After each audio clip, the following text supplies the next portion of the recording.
La settimana dei segreti rivelati, caratterizzata dalla più grande fuga di notizie, è appena terminata. Tra i progetti cancellati di Bandai Namco e i leak di cui è stata vittima Game Freak c'è tantissimo di cui discutere. Ma prima di iniziare potete anche voi supportare la serie leakandola.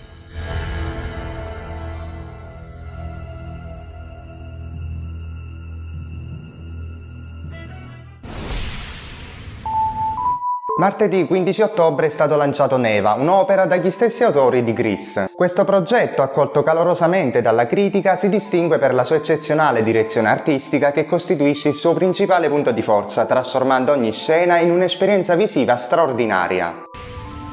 Dragon Quest 3 HD 2D Remake, l'ultima riproposizione di Square Enix della celebre serie, previsto per il 14 novembre, è il gioco più atteso di Famitsu, seguito da Monster Hunter Wilds e Metaphor Re Fantazio. Gli sviluppatori del seguito cancellato di Disco Elysium, gioco di ruolo non tradizionale, sono tornati alla carica con l'annuncio di un RPG psicologico. Richiamando le sfumature psicologiche che hanno caratterizzato il titolo capostipite, il nuovo progetto, attualmente in fase di sviluppo, si presenta come un suo successore spirituale, proponendosi di esplorare le dinamiche tra coscienza e subconscio. Uno dei fondatori di Discord in un'intervista ha condiviso che l'idea alla base di questa piattaforma è nata dalla sua profonda passione per Final Fantasy XI e la creazione di un prototipo di software per facilitare la comunicazione durante le sessioni di gioco si è poi evoluto nella celebre piattaforma di messaggistica. Il creatore di Super Smash Bros., Masahiro Sakurai, ha recentemente svelato il significato del titolo del gioco. Il termine Super funge da aggettivo che si riferisce all'universo di Mario, mentre Smash identifica il genere, ovvero quello dei picchiaduro. Infine Bros., un concetto che il presidente Iwata ha contribuito a definire, che si traduce in fratelli, conferisce al gioco una connotazione di amicizia e non aggressività. Sabato 26 ottobre, in concomitanza con la Paris Games Week, Nintendo presenterà il World Championship NES Edition Streamer Showdown. Questo torneo vedrà la partecipazione di 8 streamer internazionali che si sfideranno in entusiasmanti competizioni su titoli Nintendo per NES. I partecipanti saranno organizzati in 2 gruppi da 4 membri ciascuno. I 2 concorrenti più rapidi di ogni gruppo poi avranno l'opportunità di accedere alla fase finale. L'evento sarà trasmesso in diretta sul canale YouTube di Nintendo Italia.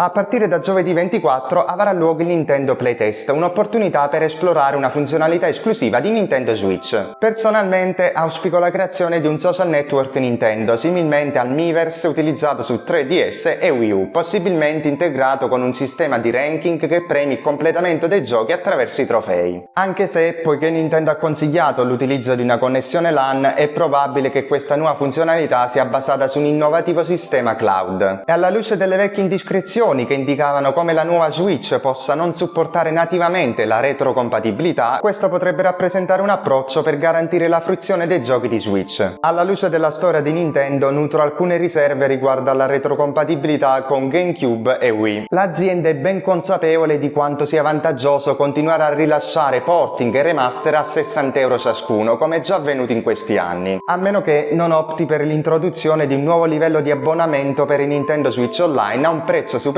che garantisca l'accesso a questi titoli. Ad ogni modo mancano solo 4 giorni per scoprire di cosa si tratti.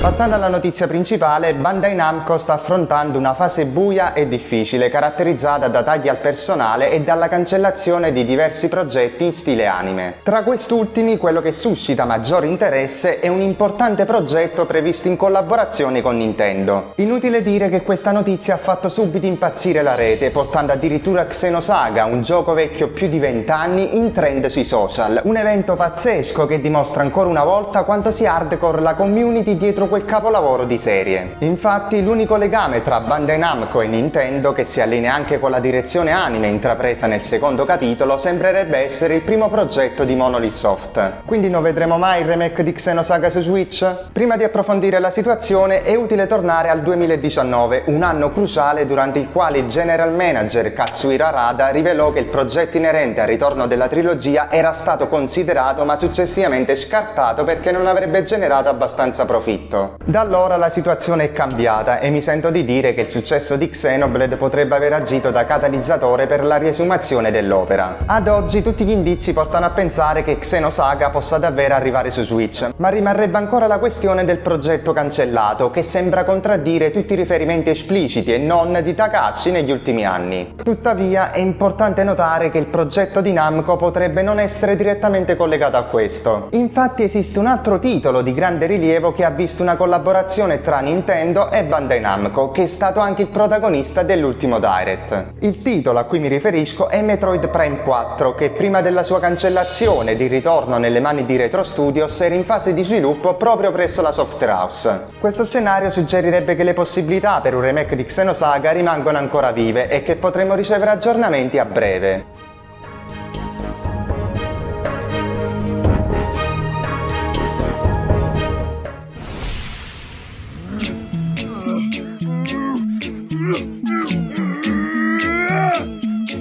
Prima di chiudere è doveroso discutere dei leak trafusi questa settimana. Game Freak ha infatti subito un furto di dati di enormi dimensioni che rivelano informazioni sul successore di Nintendo Switch e i prossimi giochi della Software House. Per il primo punto è stato svelato il nome in codice della prossima console, che dovrebbe essere Ounce. Per quanto riguarda invece i prossimi giochi di Game Freak, spoiler, si chiameranno Pokémon. Ma è interessante notare ciò che è emerso dal database. Nascosta in un angolino è stata ritrovata una piccola creatura senziente coinvolta in comportamenti ambigui.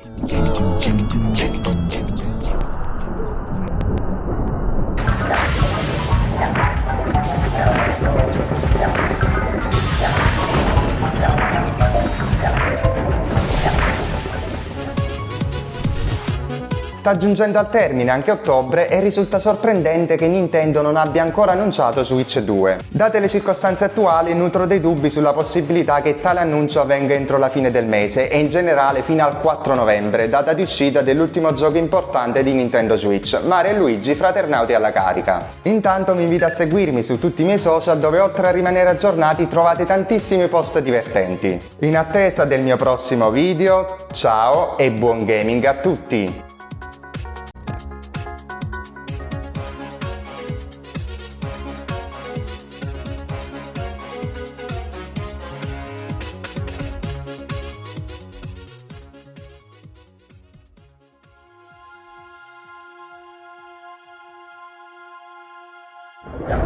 Il gioco si è rivelato essere Poké Crash.